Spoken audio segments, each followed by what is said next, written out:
बिस्मिल्लाहिर्रहमानिर्रहीम अस्सलामुअलैकुम फ्रेंड्स, अगर आपने भी रोमानिया का वर्क वीज़ा अप्लाई किया हुआ है और इसके अलावा आपको एम्बेसी की जानिब से जो अपॉइंटमेंट डेट है वो भी मिल चुकी है।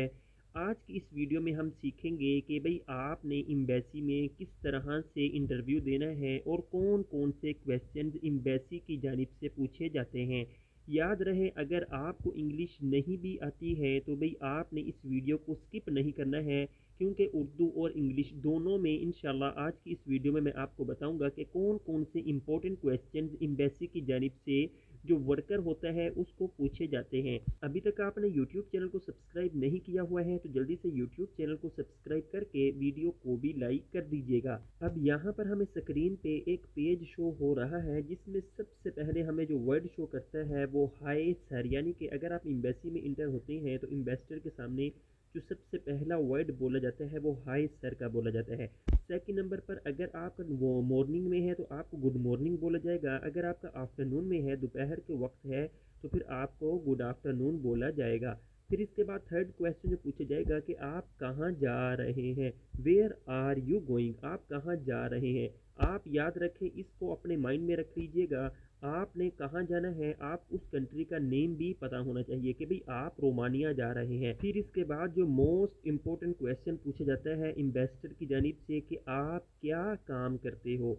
याद रहे, जो आपने काम करना है आपको अपने काम के बारे में इंग्लिश में पता होना चाहिए। फॉर एग्जांपल, आप वेल्डर हैं, I am a skilled worker welder, या फिर आप मैकेनिकल इंजीनियर हैं, आप हेल्पर हैं, जो भी हैं आपको अपने काम के बारे में लाजमी पता होना चाहिए।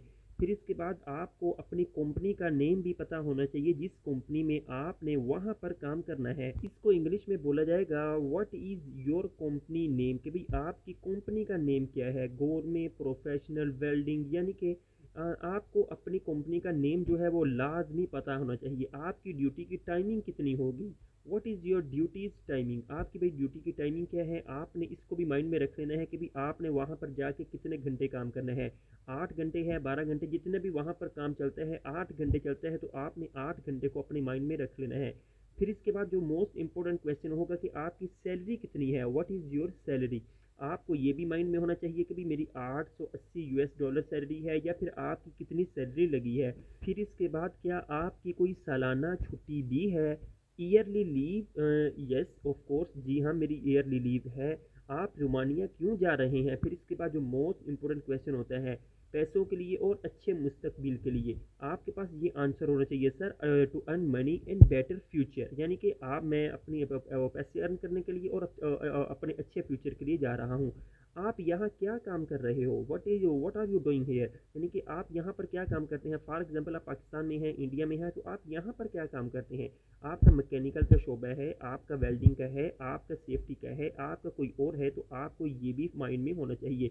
फिर इसके बाद जो मोस्ट इंपॉर्टेंट क्वेश्चन होता है, आपको कौन सपोर्ट कर रहा है, हुज सपोर्ट यू, तो आपने सिंपली आंसर देना है कि भाई मेरी फैमिली, यानी कि my family is supporting me. फिर इसके बाद एक और मोस्ट इंपॉर्टेंट क्वेश्चन आ जाता है, क्या आप तजर्बाकार हैं। Yes of course, I am experienced, I am skilled in my love, यानी कि इन माई फील्ड, जो भी आपकी फील्ड है आपने इसको भी अपने माइंड में रख लेना है। तो भाई ये सिंपल से क्वेश्चंस और आंसर हैं जिनको आपने अपने माइंड में रख लेना है। हर कोई सिंपल जो बंदा है जिसको इंग्लिश सही से भी नहीं आती है तो वो भी इनको अच्छे से रेडी कर सकता है।